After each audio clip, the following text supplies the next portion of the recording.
twist every plug every year. So this is what they do, right? Oh, by the way, I told you about the Departmental Procedures and Guidelines, which was a state inspector helped me put this together. Generic, it says, talks about no one, doesn't say, hey, specifically call this guy to do this, specifically call this guy to repair it, and it's just generic. In layman's terms, the city official is looking for a qualified, just read it, simple. It's Department of Procedures and Guidelines, you guys have it all the time.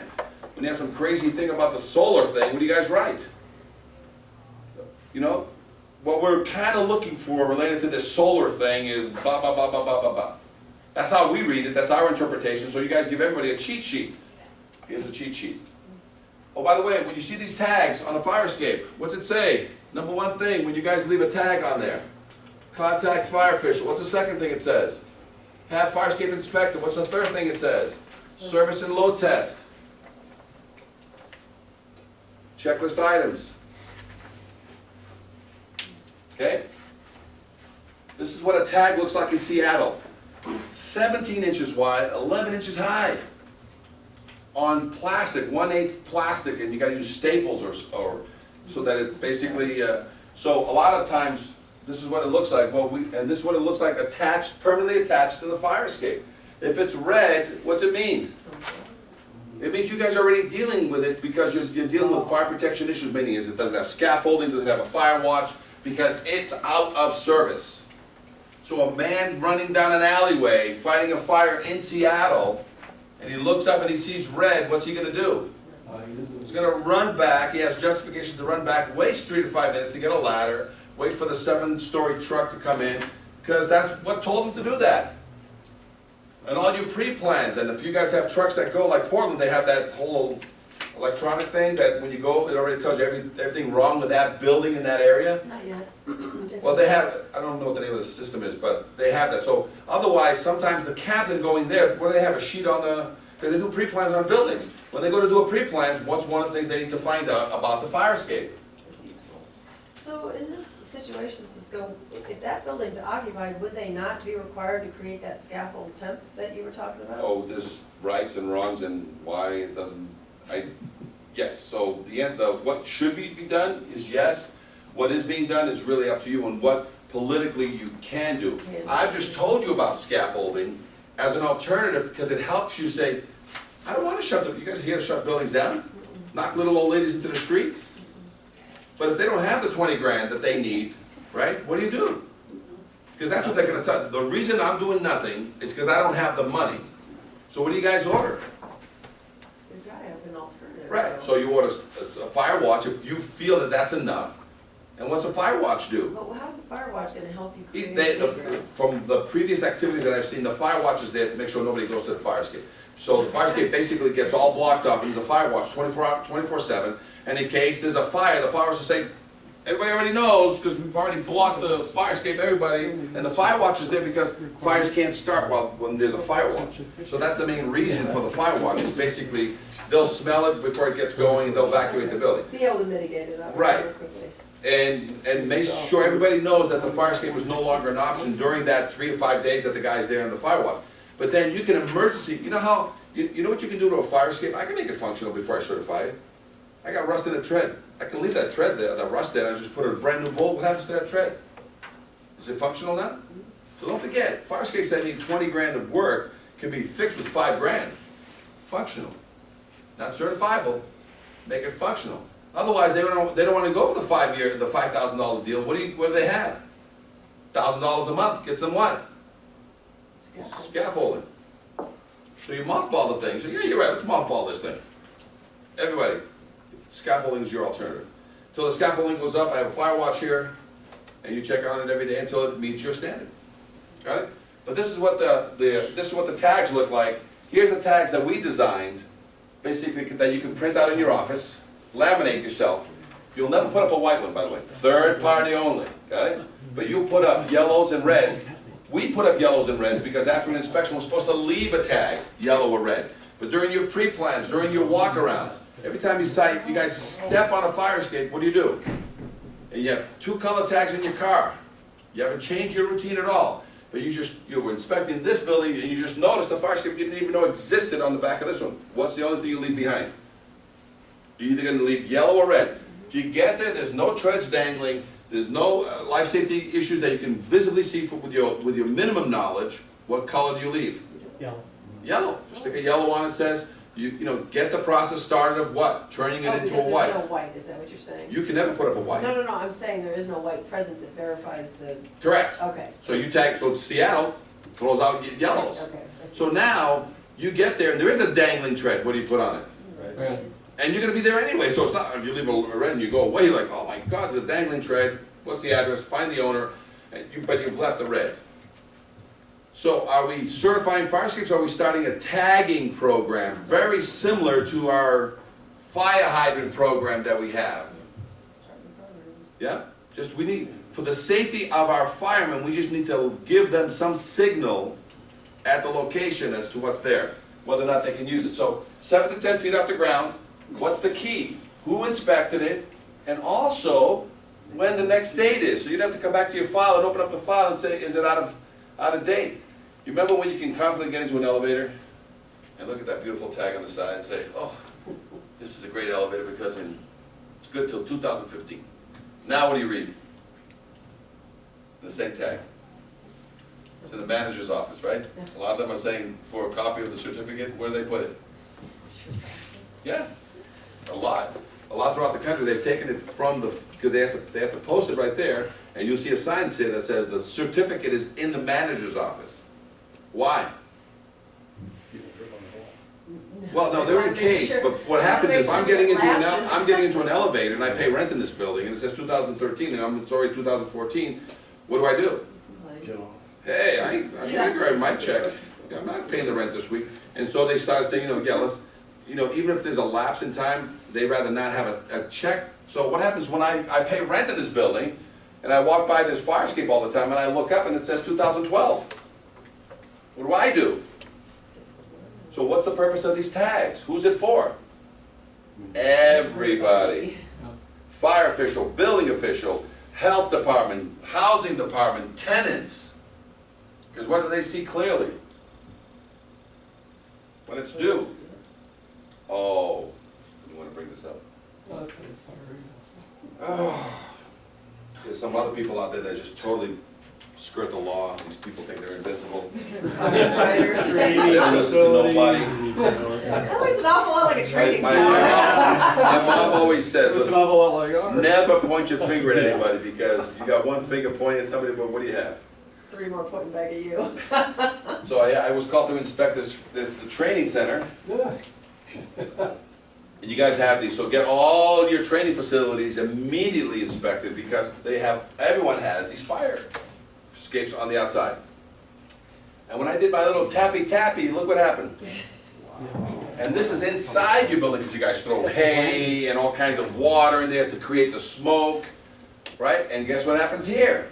Look at that, ready to go. We have 2 escapes inside. So when I started doing my little pounding, look at the rust on that gusset holding the platform. Where everybody goes out and goes, kind of hanging out. They say, oh my God, that was a tough test. They're like, Not as tough as the next one. got it? Look at all the treads I banged. Look, that was my hammer test. They went up and down this every day until I shut it down. Hand grenades out there, guys.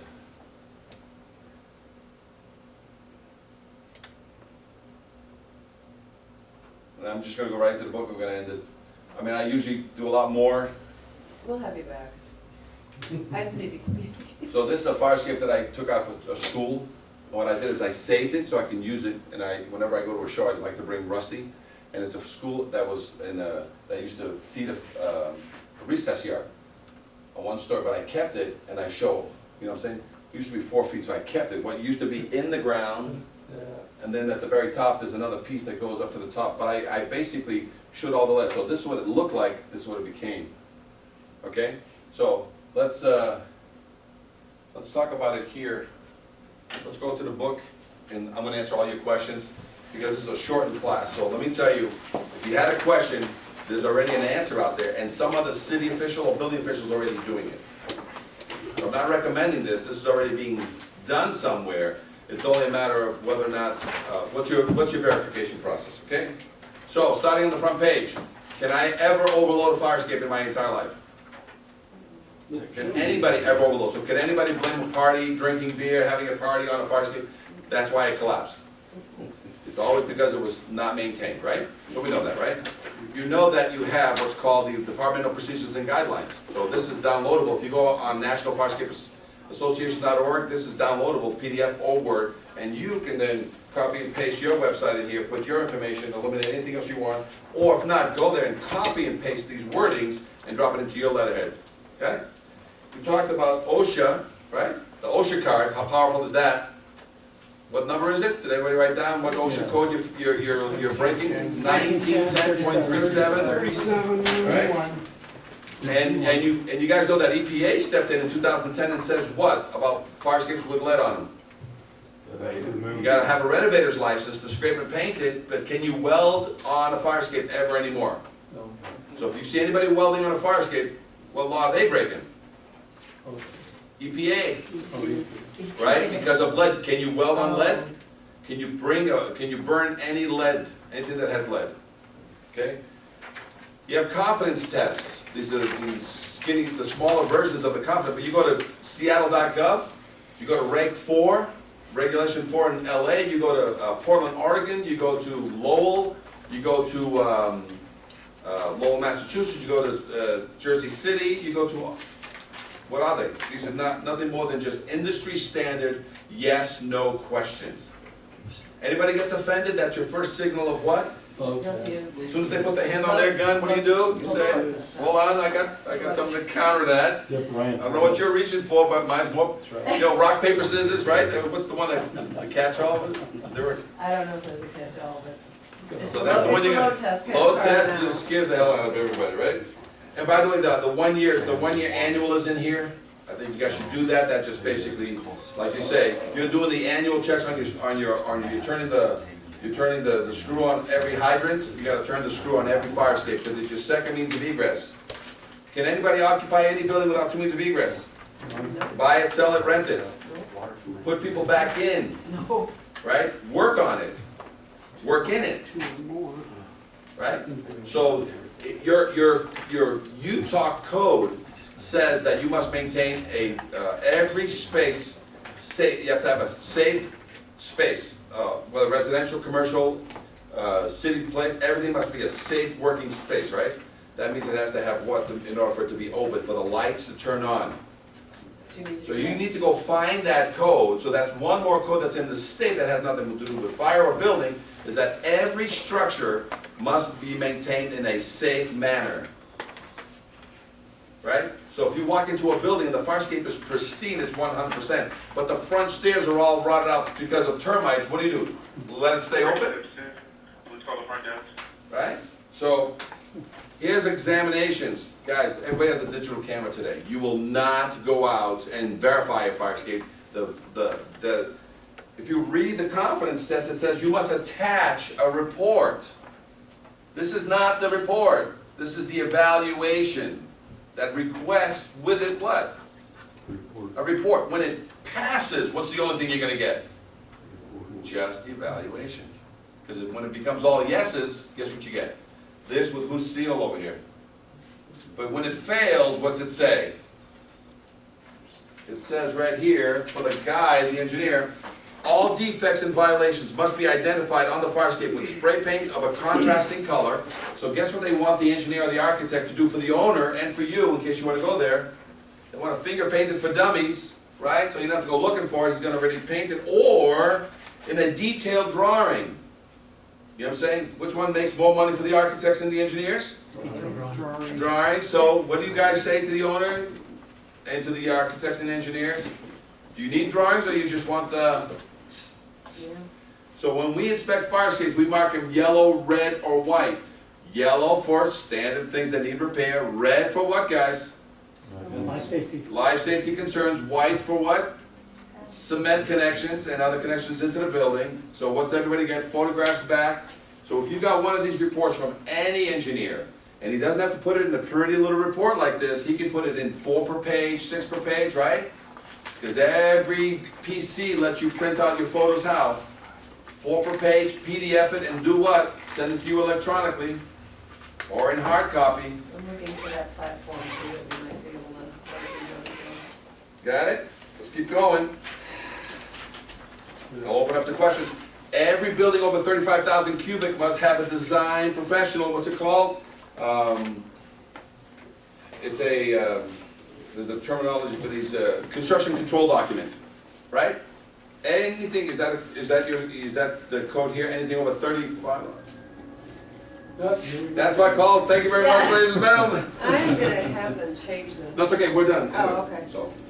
So you got this one called a construction control document, so in some structures that are monstrous, What's that? is there a question whether or not there's gonna be engineer oversight? Preliminary and final. So we created this document to basically say that in some bigger structures, it starts out with an engineer or an architect of record. What's this over here? This is the part, this is how to fix a fire escape. Every tread, every platform, every support, and what's the main activity? Take the bolt out, remove all the rust, spray paint the connection, inject it with silicone, put a brand new bolt in it, tighten, and goop it up. So it's all about encapsulation. So if you goop up a connection with 35 to 50 year silicone, and then you paint the structure following EPA guidelines, 10 years from now, what's the only thing that owner's gonna do with that building? If he ignores it for 10 years? They'll be fine, 'cause it's still captured. It's He's just gonna be painting it. So your violation is paint violations, pretty much. Because what they've never done in 75 years is encapsulate the connection. You've just, that's part of your requirement here. Got it? Chicago, you know how often they want you to paint the fire escape? Every 3 years. How often do they? Never. Here's a standard document that the city of Boston, you guys asked me, is Boston doing this? Right? Here's what the city of Boston affidavit wants me to sign. And right in the middle of the page, it says, to the best of my information and knowledge, I believe these egress components are in conformity with the provisions of the Mass Building Code. Is that a escape parachute? For who? Right? So if all of a sudden you get one of these opinion affidavits, opinion letters from anybody, what's that? You still accept opinion letters? Yes. We do. Yes, and then that's the start of the what process? Having a Of the long, lengthy confirmation. process, and each process always ends in what? What do you pull out? Look at Or you put it back because they've done what with you? it. They've treated you nicely, they said, no, I know what you're trying to get. You want me to really satisfy on all 4 codes, other evidence of strength. And I wanna know what you're doing about all the connections outside the building, but what's the primary one? Inside the building. Inside the building, which is a new 3/4 hole. So that might be, if we have time, that's the only thing I'll probably show you is the load testing of us moving sandbags around, but things shut off. But a 3/4 hole into any masonry building, we put an epoxy bolt into it, 8 to 12 inches deep, right? Or we drill all the way through the building and we put inside what? A plate. It's the same thing, right? A lot of times because of today's epoxy wars, we have to put in 2 epoxy bolts. In some rare cases, what we do to avoid the epoxy issue, because we don't want to destroy the inside of these buildings, we put a 3x3 angle or 4x4 angle running across the entire length of the platforms. And we put epoxy bolts every 3 feet, more or less, and then we mechanically tie back into the whole structure that way. So now if there's a failure, what has to be pulled away? The whole building, got it? So it's either individual epoxy, through bolting, all wood structures, full through bolting, okay? We're talking about how fire escapes have been built for 100 years, okay? So these are the things we'll cover in the future class, and that's why we'll be able to show you. Cantilevers are balanced, ladders are balanced, there's locks on them so you can't pull them down. And when you release a cantilever, guess what it does? It drops 2 to 3 feet per second, hits the ground and stays down. It doesn't go back up. Okay, that's an out of balance cantilever, okay? All fire escapes must be complete to grade. So any fire escape that I have a ladder that's 8 feet from the ground, guess what it's missing? 8 feet. It's missing the 8 feet, which the code said back in the 40s, back in the 20s, it says you can complete the other 8 feet by doing what? A ladder or a cantilever. But people read that law and did what? They stopped at that sentence and said, hey, the law says 8 feet, so that's why you have 8 feet. Got it? So every fire escape that we look at that has a ladder that is 8 feet from the ground, it's pre-existing non-conforming. All roofs must have catwalks elevated off the roof. sitting on pressure treated sleepers, so that if I come out of the window here and the ladder's over there, I need a catwalk that's like cattle, just brings me right. I can't be thinking when I'm running out of a fire. All systems must be complete to grade, that's what we would cover. Cantilevers and tags. These tags are happening already in Seattle, they're happening in Portland. Okay, and what's the reason for the tags? What's the reason for the elevator tag? What's the reason for the sprinkler tag? What's the reason for something that says somebody did it sometimes, at some point in time? We never know when these things have been done, so we're starting a tagging program. It'll take 3 to 5 years for us to identify every building. Residential, commercial, institutional, why? Because it's part of their second means of egress. Let's talk about residential. Can we touch the single families? Right? They've got this bubble of whatever, but if they don't have 2 means of egress because you're there on some other unrelated reason, every structure must have a front door and a back door, right? If it doesn't have, if it's an apartment complex, 2-family, 3-family, and it has a front door and a back door for the first floor, but there's only one stair for the second, one stair for the third, what's it missing? It's an unsafe structure. It's a dangerous building. Guess what it needs temporarily while you're waiting to get plans and drawings? Scaffolding. Are you kicking kids to the street? Right? With the scaffolding? Right? So you have answers. What you didn't have was alternatives before because you didn't realize. But you're going to be stepping into some areas that you've never stepped before because they're breaking the law. And the law says you need 2. By the way, single-family townhouses. I live in a 4-story townhouse. I got a front door and a back door, and then I have 1 stair going up all my 4 floors. Do I need a fire escape on my 2nd, 3rd, and 4th floor? No. Single family. So I have my front door, my back door, that's my 2 means of egress. The fact that I have stacked, I should have a fire escape, but it's not required by law. So don't confuse those two. But then I've decided to move out of that 4-story building. I'm going to turn it into 4 apartments. Do I need a fire escape? Got it? Simple stuff. All right, let's see what else.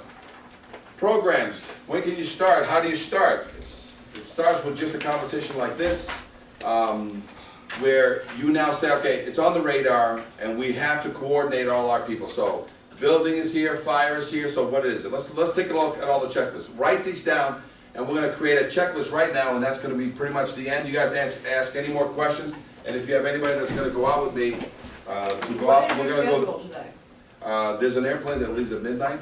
Okay. Should be back home, so, So you had the afternoon? yeah. And I gotta see Salt Lake, the actual Salt Lake, even though I've been here, but the last time we went cross-country with my family, I was like, yay high, but that's all I have planned. Okay, well, give us your checklist and then we'll talk about when we can get out and do a city walk. Anytime you guys wanna go. If I can get 1 or 2 guys to go out with me, fire and a building guy maybe, or otherwise, all I need is 1, because we'll record that guy now. And that's gonna be used as training for anybody for the future, meaning all my other classes has downtown walkarounds, and it becomes the application of what we just did here. So, let's talk about the checklist right now for your side, fire prevention. You guys do smoke detector sign-offs. Guess what it needs as a checklist item only? A copy of the cert. That's it. Not an actual cert, just a copy of it. One doesn't exist. What's a trigger? A request for one. So we're just going to stay on fire right now. So with all sprinkler sign-offs, what do you want to throw on the back of a sprinkler sign-off by fire protection companies? What must they include? Cert. Alarm sign-offs. What must they include? Don't forget, some of these certs will last 5 years. Same cert. So if they have a cert today, guess what that company keeps? They keep a copy of that, because next year when they do it, guess what they're not going to go looking for? Because that cert is good for 5 years, guys. Got it? So it's not renew it. It's not do it again every 5. A copy of it. We do a test every year. No, a copy of the cert. Cert. The cert for the fire escape is 5 years. Yeah. So that, you're gonna be using a cert for 5 years' time. They do that yearly, so sprinklers, smokes, All of it. Detection notifications. detection, okay, something else that you guys do that's yearly. On a building, commercial or residential. Install a system. Permit alarm. inspections and all kinds of stuff. Okay, so even on a permit inspection, what do you need to close that permit? Okay. Got it? So we'll come back to fire now, let's go to building. On that thing that they did with Boston, what they did to basically not change the SIP, make it a checklist item, they threw permit sign-offs to the end, meaning electric, plumbing, or roofing permit that you pulled, when you tried to close it, you now needed a copy of the cert. So they threw it on the back end as a sort of a knee-jerk reaction to getting embarrassed by that statement there, right? So here's what we have. We recommend that building now, as part of your requirement to get to do your permits, you need to pay your taxes, you need to have, there's all these things, plot plans must come. That's coming 3 to 5 years from now. Right now, you're gonna throw it into the back end. You're gonna say, to close any permit, I need a copy of a cert. If you don't stop the process. Close the permit, but then send to the fire prevention, listen, I had to close a permit, but it was an incomplete closure.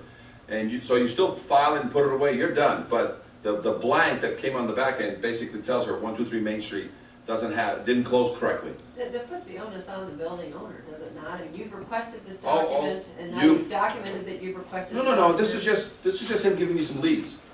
He's not doing, they don't wanna work anymore for you guys, that's it. They got enough on their list. They wanna drop names in a hat, you deal with it. Right, So he's just basically saying, to close a permit, he wants a certificate at the end. Because that certificate really belongs to you guys. If it doesn't, the fact that one is not coming, right, that, you need a yes version of that.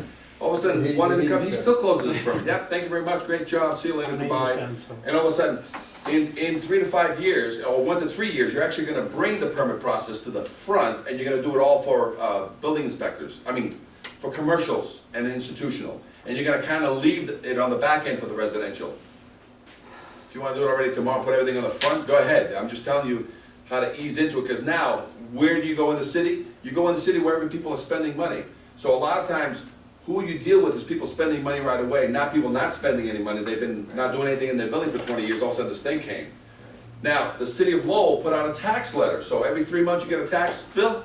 Guess what the city of Lowell put out? They put out a general letter, which you'll get a copy of, and I think I already sent you the copy. It was called a Lowell letter. And what does it say? Hi, the city, we're very cautious now, and we want to make sure, but they sent it to everybody in the tax bill, so everybody who had it or didn't have fire escape. If you have a fire escape on your building, our code is this, and we'd like in the next 30 days for you to submit. Now, what was that great tax letter? What was the reason for that tax letter? You put the notice. yeah, And you didn't send it to just specific people. right. Everybody got it. It was just a standard letter telling them to give you, if you don't have one already, please provide one and then leave it alone. And then something happened 6 months from now, I said, oh, we covered our tracks on that one. Once we found out how serious these 75-year-old structures were, we put out a notice and the owners have not complied. So now we're enforcing this in these various ways. Now we're asking that because we notified everybody, now we're asking for it on all these checklist items that we have. So on your end, besides permits, what else do you do that requires activity in a building once a year? Do you do re-rentals or you do sales? Business licenses. Business license. So every business license, rooming houses, motels. You know how many motels have an exterior stair? And those walkways on the outside? It's all exterior steel wooden stairs. Oh, by the way, that's another bomb. The code states, all exterior steel and wooden stairs must be examined. It hasn't even mentioned fire escapes yet. All exterior steel and wooden stairs. So that means porches, decks, anything exposed to the weather is actually inspected. All exterior stairs. It says on the, I think the IFC says all exterior stairs. Steel wooden stairs. But basically, this is just the tip of the iceberg. You're gonna start with fire escape. All your parking garages, you know how many parking garages you have all exterior stairs? People are falling through and getting hurt? We're looking at possibly amending that language to the city to include the ladders, because in IBC it allows Well, you actual ladders as opposed to stairs, because we moved away from, obviously, letting them replace the ladders if they're out of commission, then they have to replace them with the stairs, do they not? You're No. a child with a family. The only time ladders are allowed is that last landing above grade in that position. But again, with ladders, it's only, can't be used for any more than. It's like, go out there, we're taking a nice. But what I'm getting at though is it says specifically the language says stairs, and we have components of our fire escapes that Yeah, are no, ladders, so. I think you're mixing two things. All fire escapes in the US started with ladders, then they moved to stairs. When we examine on the ISC 2012, we're examining stairs and ladders.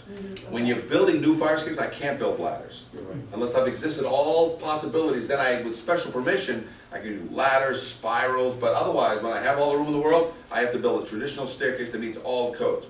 So when I get to a ladder right now, I am inspecting it under this code. So every ladder that I'm looking at is part of this code. Okay. Can I, and then, and I can replace fire escape systems indefinitely. So if I get that, and I got a wood structure with a wood ladder, I'll replace that with a metal one with a ladder also. Because I haven't changed anything, I'm just, you can replace things indefinitely, even if it's a different, better material. Okay, so none of this, oh, you touched the ladder, now it's gotta be a stair? No, that's not the case. You can repair indefinitely. It's almost like when you guys upgrade a building. After they reach a certain threshold, then you guys force the new code upgrades on them.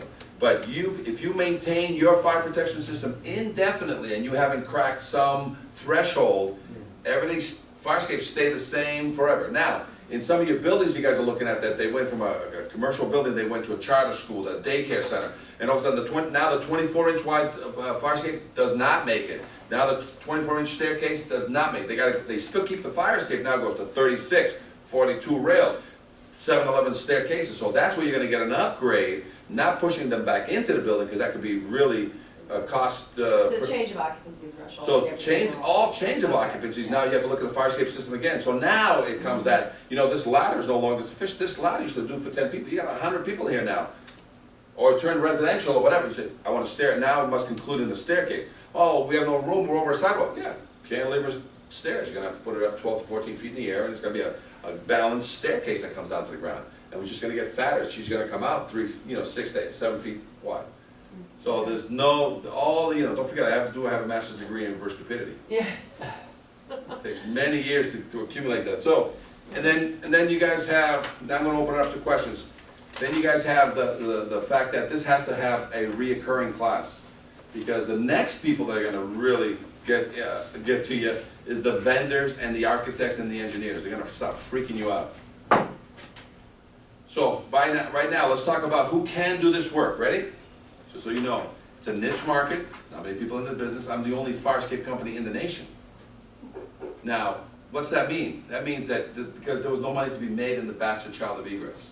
But, so let's say, for me not to be able to work in your city anymore, if I need my fire escape examined, what's the law say? Design professional or others acceptable? So does that make me the only guy in town? So, how many architects and engineers within striking distance of this place? Okay? Now, to repair the fire escape, welding guys and ornamental guys, they both have welding machines. Can they bring it to the job? No, No? Can they bring their other tools that change bolts? yes. Good. 98.7% of all the fire escapes that are built in the United States are bolted connection fire escapes anyway. So guess what? They don't need the welding machine. Can they use the welding machine to create a new component on the ground and weld it and then attach it with bolts? Yes. Got it? Now, welds, I didn't cover this. Every welded fire escape in your city must be X-rayed or load tested. Okay? So if there's no connectors, that actually has to be, I gotta get there first. oh, sorry. Every welded connection in your city must be X-rayed or load tested every 5 years. Or you drill a hole through it and you put a bolt in that connection so you keep your weld as long as it doesn't have any rust inside. And what have I eliminated in your eyes? The load test. So there's a few out there that somebody 10, 20, 30 years ago welded the crap out of everything, and as long as what they welded didn't have rust in it, because it has rust, I gotta cut the weld, open it up, take everything out, go through the bolting process. Okay? But I have a perfectly pristine fire escape, 10 years old, galvanized. Guess what you have to do to it? Load test it, because it has welds, needs to be X-rayed or load tested. Or you can tell the owner of that building on this pristine, beautiful, galvanized fire escape what, to satisfy other evidence of strength, because there is an unknown, right? Because welds break from the outside in or the inside out? Inside out. Inside out. So how do you negate that immediately? Reinforce it. Now you'll put the card back in your pocket. So all welded fire escapes, there's only a few welded fire escapes new, guys. But there's a ton of old bolted fire escapes that somebody showed up with a welding machine. If they welded rust in it, they're gonna cut that open anyway, so don't think that you're gonna get there and there's gonna be a weld over, or on a thing that has rust and there's a new bolt and you're good, it's not. If somebody has a welded, rusted connection with a new bolt in it, it still fails. If it passes, somebody didn't understand what was supposed to be happening there. No, you have to re-bolt all good welds to avoid the load testing, but every every weld over rusted connection, you have to tear it open anyway and give me a new bolt. Got it? So these things will come. Can we take questions? Yeah. I hate to land the plane on you here, but let's, because we've got a technical plan review meeting we've gotta do, and I gotta get these guys out in the field. Sure, open up the question. So, does anybody have any questions about everything that we've reviewed? I mean, it's great information. I wish we'd have had more time to get into some of the details and reinforce some of this, but we'll definitely be bringing Cisco back and inviting more people to the table. We'll do it in the community rooms and. Or just have your association put something, so you invite all The State Fire Marshals Association, Yes. I've already talked to Scott about it. I mean, us and Ogden and Orion, who else would you say in the state has a significant fire escape? You know, nobody really has what, I mean, nobody has what we have, Yeah. They do, obviously. But they because have- you know, they they have travel some. quite a bit. They don't have it in the numbers, but you're gonna have a lot of small towns that have 4-story structures. Right. And so, I mean, you barely, Yeah, it's you still- blink and you're gonna go yeah. through, but they have 4 fire escapes in that town. Yeah. So, and because this got recorded, it's good to, you just lead the charge, and you guys, by doing it here, they're gonna follow the leader. It's, okay, so what do we do with these? Because they're always gonna call up the chain whenever they run into a small town that they have a few downtown buildings that have a few fire escapes on the backside. That's it. But this is great information that's gonna go. Right. Don't No, forget- I will definitely get the State Fire Marshals Association together and we'll bring you in again. And, but I mean, does anybody have any questions? Go ahead, Paul. Oh, mine has to do with this particular project that started this fire, is that. And we can go to that building, by the way, today. You know what I'm saying? And use that as the Well, I example. need We'll to use call that the as the guy, model. I'll need that guy, well, we can probably go from the outside and look at Yeah. it, but, I'll call the building guy on that, but it, Willingly or not, we're here. yeah, we can, no matter what, go through it, that's for sure. The fire engineering who is being called to actually do this, can I give him this book? Sure. Okay, I want to make sure that's okay with you before I do that, because they want some guidelines to go by, and the only other thing I have is that, I guess Ted Inchon, Orion, Chief Ellis will need to come up with some guidelines that I'm gonna need, and Wayne or anybody else inspecting it's gonna need. Well, it From sounds record to me copies, like the guys. key is gonna be identifying, either outside vendors or local vendors to be able to provide the level of service that's gonna be acceptable, that when they fill this out, we're actually gonna Yeah. consider it valid. All Exactly. structural engineers will be able to fill out that. Yeah, way. all The structural minute we hand them this book, if an engineer, a structural engineer looks at this booklet and sees what we're gonna be following as a guideline, that's gonna let them know what they're gonna have to do, which is basically everything that you have You know, highlighted. Paul, here's the deal, that, and the message I think everybody needs to be keenly aware of, is this is not, we are not gonna shoot, ready, aim. We have to make sure that, yeah, this stuff's gonna start jumping out at us now, right? It's gonna be, falling off the buildings into our eyes going, and we're gonna maybe even get a little bit panicked because of the magnitude of what we're looking at.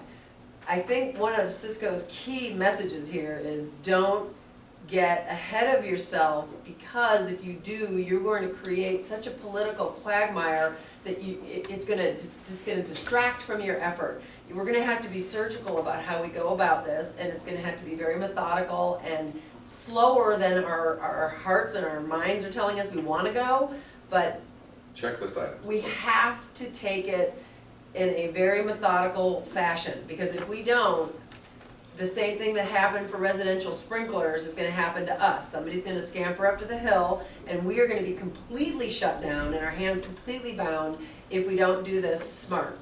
Because, believe me, the whole political deal and the fact that the legislators now kinda hold our whole code adoption in the palm of their hands, it's gonna be our job to educate and bring this thing in and I know it's painful, believe me, dude. I wanna Actually, run for out me, and not start at all. sending And letters. you wanna use Philadelphia, they fell on the 12th and on the 27th of January, because they were already in the lawsuit. Yeah, So the lawsuits happen immediately when there's death related to something. Well, what do you mean nobody's checking this stuff and nobody's doing this stuff? And so So that's why fire, building, housing, if you have a housing code Yeah. side of it that does section 8 housing and stuff, it's all simple stuff. We already trained housing inspectors.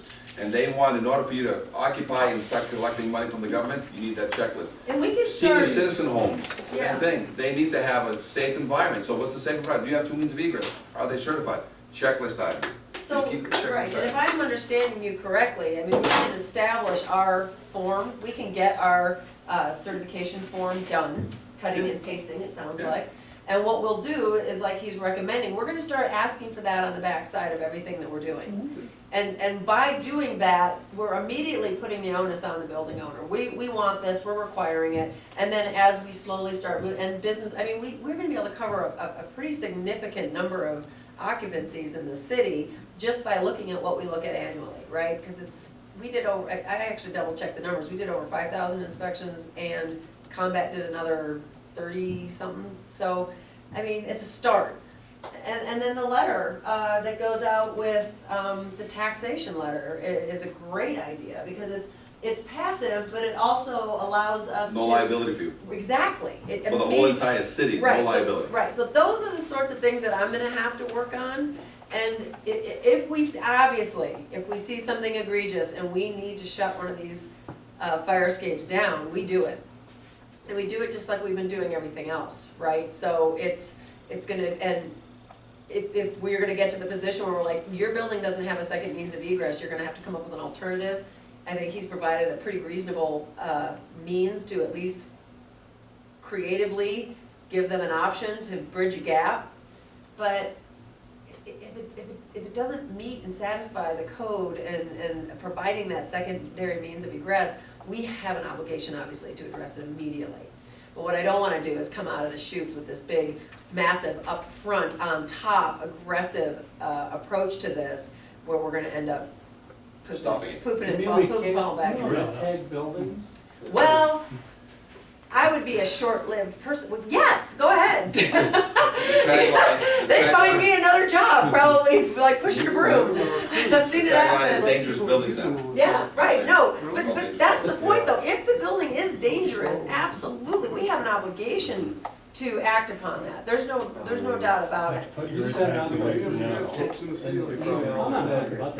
there's any building. No, I'm not. Special interest. I'm going back, every building you see right now. We've got. Yeah, oh, dude, I know, we're, believe me, I know, there's plenty of work to be done, there's no doubt.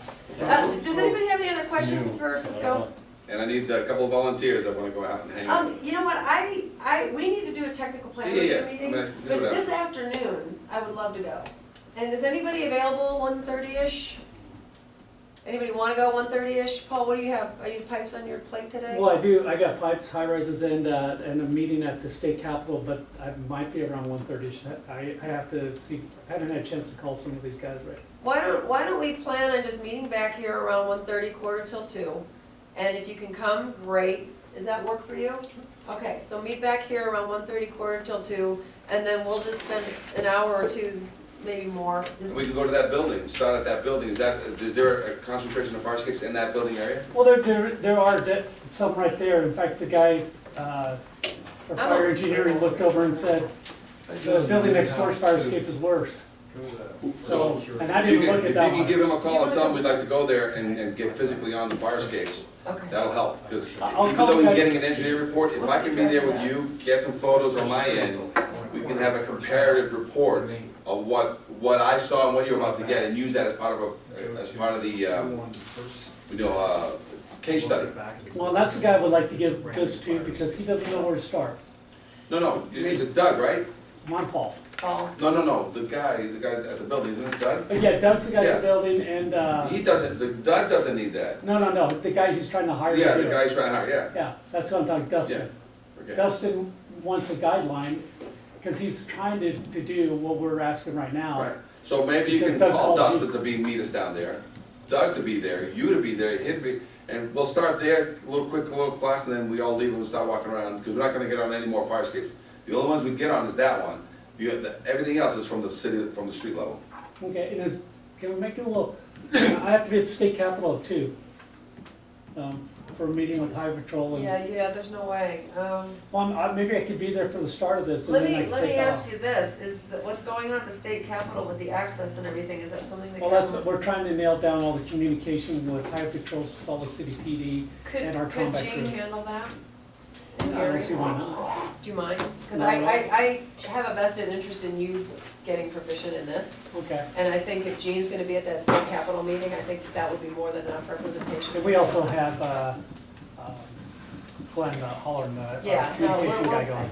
we're well covered at that meeting, if you don't mind, I would Well, I'll love it come, if you'd join us. Okay, good, thank you. Perfect. I'll come, chief. Thank you, guys. Thank you so much. Great advice. Yeah, wealth of information, there's no doubt. I didn't see you sneak in, Orion. Well, I'm pretty sneaky. Yeah, I know, Orion's our head building official, So you want to have their, so I Get it? was glad he was able to catch some of that. It was nice meeting Thank you Same for here. coming. If anybody has any cards that they want to give me, I'll take some cards and I'll make sure you stay on top of anything happening. You give me your cards. Now, were you here earlier for when he was talking about Thank you. lawsuits and the lapses and things? Cards, cards, And they cards, said if you they've have got any, you want to give me. Building officials Thank you. digging into their files, going, yeah, we got nothing. We got nothing. we got blinders on. Yeah, well, Shut up, stay. and yours and my. I'm gonna grab one of those bagels. Because we're afraid to stir up the building owners, because of what the